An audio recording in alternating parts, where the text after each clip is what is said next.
Shalom Obracha, nous commençons aujourd'hui le 8e Perek, Perekret, Mishnah Aleph, la première Mishnah. La Mishnah nous dit Achovel bechavero, celui qui blesse son prochain. Chayav alav mishum chamisha dvarim. Il y a 5 choses qu'il doit payer. Il y a 5 parties à payer. Benezek, il y a le dégât qui a été causé. Nous allons l'expliquer. Betsahar, la souffrance, la douleur. Beripouille, les soins médicaux pour qu'il puisse guérir. Beshevet, le chômage, ou bebochet et la honte. Ce sont les 5 choses qu'un homme doit payer lorsqu'il blesse son prochain. Comme nous le verrons par la suite, une bête qui endommage, et comme nous l'avons vu dans les premiers prakim, le propriétaire ne paye que le nezek, c'est-à-dire le dégât qui a été causé. Une bête a endommagé un homme, on va évaluer le dommage causé par cette bête à cet homme-là, et c'est ce que le propriétaire de la bête payera. Mais il ne paye pas plus, il ne payera pas la douleur, la honte ou le chômage. Comment va-t-on évaluer le nezek, le dégât?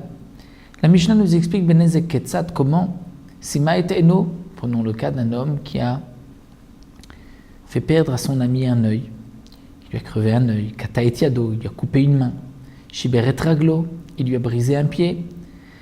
Comment va-t-on évaluer le dégât qui a été causé? Quel est le prix d'un pied, d'une main, d'un œil? La Mishnah nous dit Roi noto kilu eved nimkar bashuk. On va l'imaginer comme si cet homme-là était un esclave qu'on va vendre au marché à esclaves. À l'époque, on vendait des esclaves au marché. Un homme, même Israël, un juif peut être esclave, eved ivri, il peut se vendre. Ce qui est marqué aussi dans la Torah, lorsqu'un homme a volé et il n'a pas de quoi payer l'objet volé, le Beth Din, le tribunal, va le vendre. Il va être vendu pour 6 années. Il va travailler chez celui qui l'achètera. Et cet argent servira à payer ce qu'il a volé. Donc un homme peut aussi, s'il n'a pas d'argent, s'il veut se vendre, a la possibilité de se vendre, même un juif, ivri, éved ivri, pour 6 ans. Puisque le éved kinani, le non-juif, c'est une vente à jamais, léolam. Ce n'est pas pour 6 ans. Le éved ivri, c'est pour 6 ans. Donc on peut évaluer cet homme-là si on le vendait au marché esclave. Shamin, on va évaluer kama yafé, combien il valait lorsqu'il avait ses 2 pieds ou ses 2 mains ou ses 2 yeux, et kama yafé, combien il vaut aujourd'hui. Et la différence, c'est le prix de l'œil, le prix de la main ou le prix du pied. Donc on évalue combien il fallait avant, combien il vaut aujourd'hui. Il lui manque un œil. Quel est le prix de cet œil? C'est la différence entre le prix d'avant et le prix d'aujourd'hui. C'est ce qu'il payera, c'est ce qu'on appelle le nezek. Lorsqu'une bête a endommagé, on paye aussi le nezek. Mais lorsqu'un homme a endommagé son prochain, en plus du nezek, il va payer aussi 4 autres choses, comme nous l'avons déjà mentionné au début de la Mishnah. Et la Mishnah va expliquer tsahar, la douleur, la souffrance. Le tsahar peut être accompagné d'un nezek, mais il peut y avoir aussi un tsahar, une douleur, une souffrance sans nezek.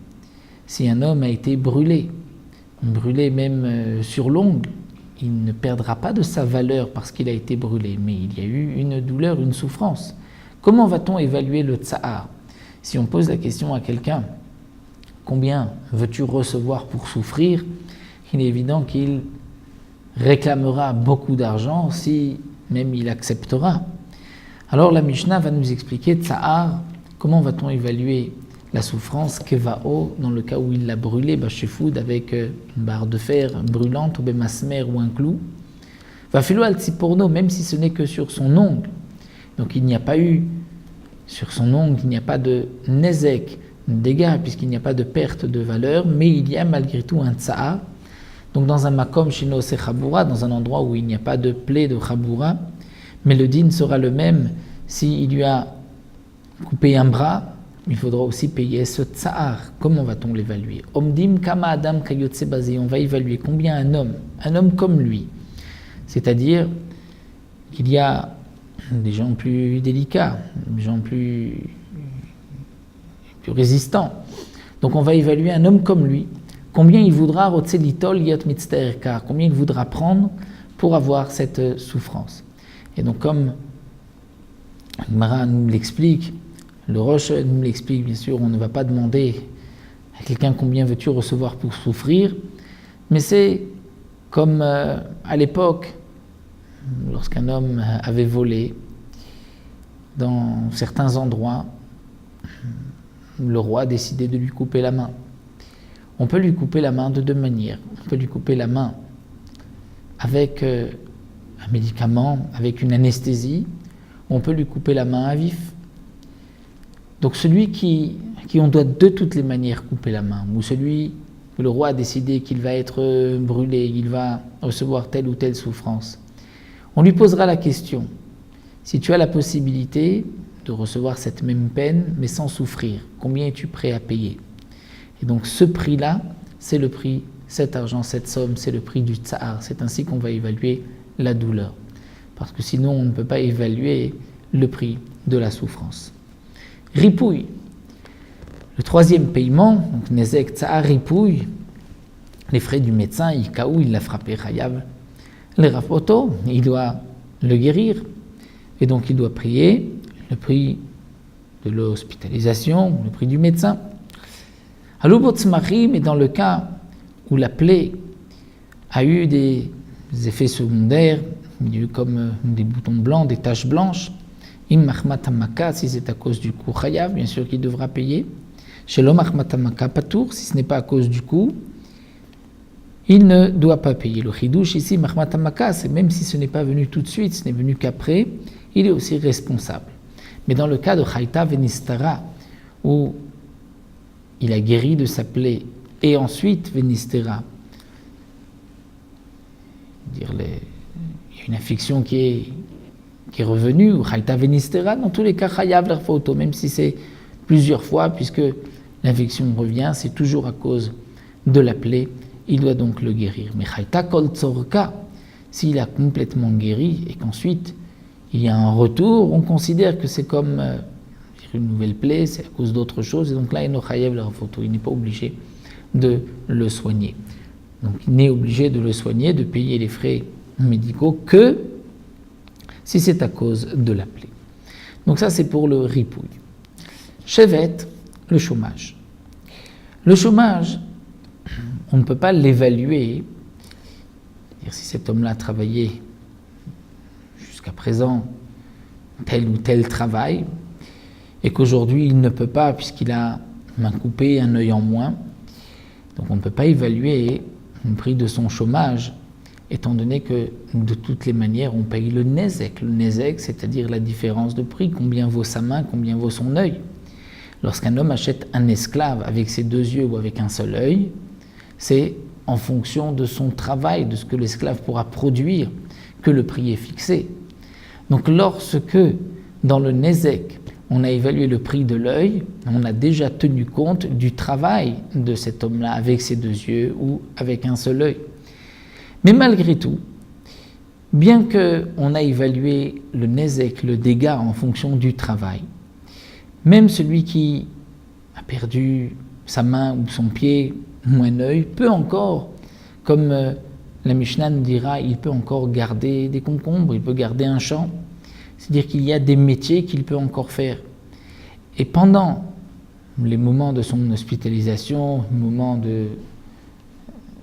où il doit guérir de son rétablissement, même garder des concombres, même faire ce petit travail, il ne peut pas. Ça, c'est le chevet, le chômage qui lui sera payé. Roimoto kilou shomer kishui. On doit évaluer le plus petit métier, comme s'il gardait des concombres, puisque dans le nezek est déjà inclus le prix de la main, le prix du pied, qui est fixé en fonction du travail que cet homme peut produire avec ses deux mains ou ses deux pieds.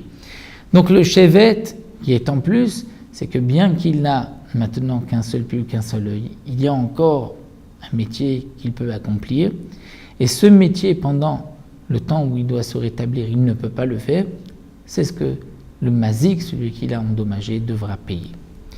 Donc c'est le quatrième paiement, chevet. Bochet, la honte, puisque lorsque un homme blesse son prochain, il lui fait honte, et nous verrons que on peut aussi payer juste la honte s'il n'y a eu que la honte qui a été causée. Il a fait honte à son prochain public, mais il ne l'a pas blessé, il payera la bochette. Bien sûr que la honte à kol efi hamevayesh, tout dépend de celui qui fait honte. Puisque un homme simple qui fait honte à son prochain, la honte est plus forte que si c'est un homme important.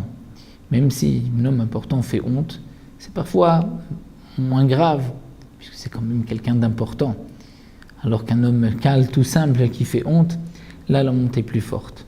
Donc, à kol efi hamevayesh va mitbayesh, et aussi en fonction du mitbayesh, de celui à qui on a fait honte. Puisque si c'est un homme important, là, au contraire, sa honte est importante. Si c'est un homme simple, la honte est moins importante. La Mishnah poursuit hamevayesh et arom, un homme qui fait honte à un homme qui est nu. Est-ce qu'un homme nu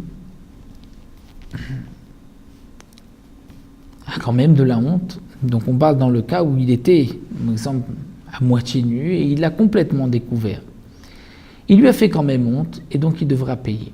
Ou hamevayesh et asuma, celui qui fait honte à un aveugle.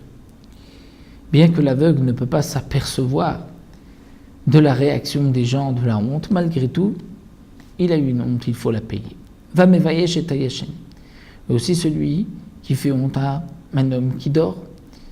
Lorsqu'il se réveille, donc il se rend compte, il sait que on lui a fait honte, même si sur le moment, il ne s'est pas rendu compte puisqu'il dormait. Malgré tout, celui qui a fait honte, Chayav, doit payer.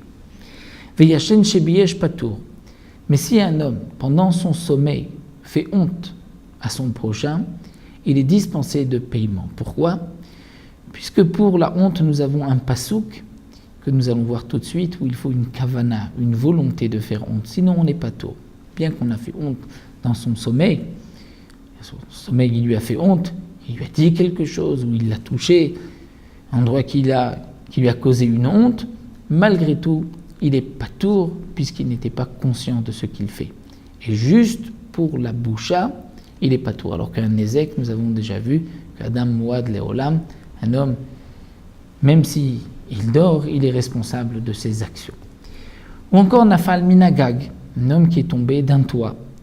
Il tombe du toit, Veizik, et dans sa chute, il endommage ou biyesh et il fait honte. Chayav à la nezek, il ne payera que le dégât, mais pas tour à la bochette, il sera dispensé de la honte. Pourquoi chez Nehema, comme c'est marqué à propos donc de cette loi où la Torah nous dit que celui qui fait honte à son prochain doit payer, c'est lorsque, nous dit la Torah, deux personnes se disputent et la femme d'un des deux veut sauver son mari, et donc elle va, Shalcha Yada, elle tend la main, Virzika Bimvusha, et elle va attraper l'adversaire de son mari dans partie honteuse et donc lui faire honte de cette manière, puisque c'est marqué Virzika Bimvusha, c'est-à-dire Shilcha Yada, il a fait un acte réfléchi, et no chayav à la bochette hachemit kaven de là, on apprend qu'il n'est de chiyuv sur la honte que s'il y avait une volonté de faire honte, mais si c'est sans faire exprès, en tombant dans son sommeil, il est patour. Donc là, nous avons vu les 5 points qui doivent être payés lorsqu'un homme